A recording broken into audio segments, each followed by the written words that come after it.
Hello, whole school mindfulness community. How are you? I am Dr. Candy Dugas, and I am excited and pleased to begin to introduce myself and my work to you via my info of intent and this brief video. Specifically, the video is going to be sharing with you a bit about my mindfulness, my personal mindfulness journey, so you have a bit of insight as to why this work is so important to me and why I'm such a fan of what you all are doing. So this is, like I said, my info of intent to submit a full proposal to you all as a response to your RFP, seeking a strategic consultant or a strategy consultant to help shape and guide the next 5 years of your good work, of which I am such a complete fan. Oh, I'm so excited. Really, really excited. So thank you for the work that you do, and thank you for this opportunity to invite others to collaborate with you, as I said, in this good work that you all are doing.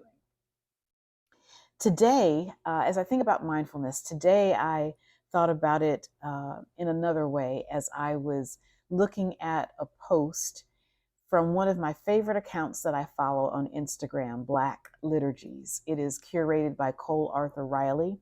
Not sure if she writes the posts all herself or if a team of folks do that with her. But in looking at the post that I saw today, the posts generally on that account are such that they provide inspiration and hope and things of that sort. They started the account during the COVID-19 pandemic and the racial reckoning pandemic that we were going through. So when things are hard, that's where you go, to get some inspiration and hope. But today's post said, we don't have any more words.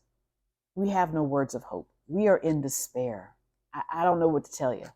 They quoted James Baldwin and Alice Walker and said that when they're in times like these, when their hope is lost, they believe that we turn into our communities. And there are others in our community who have hope, and their hope can hold us when our hope runs out. That was basically what they were saying. It made me think about mindfulness and why it's important to me and why I believe it's important for all human beings to have it as a resource and a spiritual practice for their lives. Mindfulness grounds us, it stabilizes us, it lets us know that our assurance of our well-being and our wellness needs to be in the intangible. It's times like these that let us know that for sure. When we are in peaceful times and the economy is good and we have faith in our leaders, then we can tend to think that what stabilizes us and what holds us steady are those tangible items. But it's not. It's the intangible. It's how we anchor ourselves from within and how the intangible transcends the tangible. Because no matter what's going on around us, we can always call upon that inner anchor that we can have. And that is what I have learned over the last several decades of my life, a journey that began when I was around 10 years old in middle school, in 5th grade.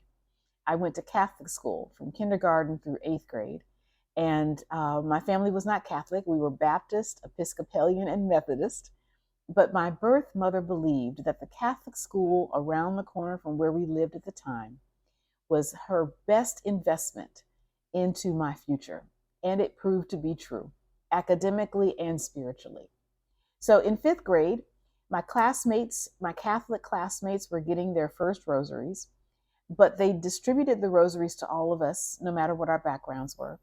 And we had religion class every day. So that week, during that introduction of the rosary, I'm sure our homework assignment was to pray the rosary every evening before we went to sleep. And while I had not bought into the notion that Mother Mary is a great intercessor and advocate for me, I did experience amazing peace, just peace that permeated my entire being on the inside, not just during, my practice in the evening, but it lasted. into my following day and into and it just continued to increase. The more every day that I did it, even beyond that week of the assignment, the peace that I was feeling helped me navigate whatever stressors I was feeling as a middle school student for a time. I don't know how long I kept it up. I know that it waned at some point and I moved into adolescence and all of what that means when we're growing up. But it did provide for me a solid foundation of a contemplative practice that led me into meditation and other kinds of spiritual experiences that provide a very strong foundation for me. So I can't say that I experienced despair. Of course, I get sad, angry, challenged, very challenged, and wondering how I'm going to get out of things or how things are going to turn around for me. But despair is not something that I ever really experience because I have this inner mindful practice and understanding that anchors my life. And that's why I'm so very excited about what you all are doing and how you are providing it for students of many ages, as well as for their teachers, administrators, the school community, their families, and the broader neighborhood community as well. We live in a time, and this is where mindfulness really comes into play for me. We live in a time where, in order to have the kind of freedom, liberation, justice that we believe ought to be the status quo, it should not fall victim to any changes in political parties and those things.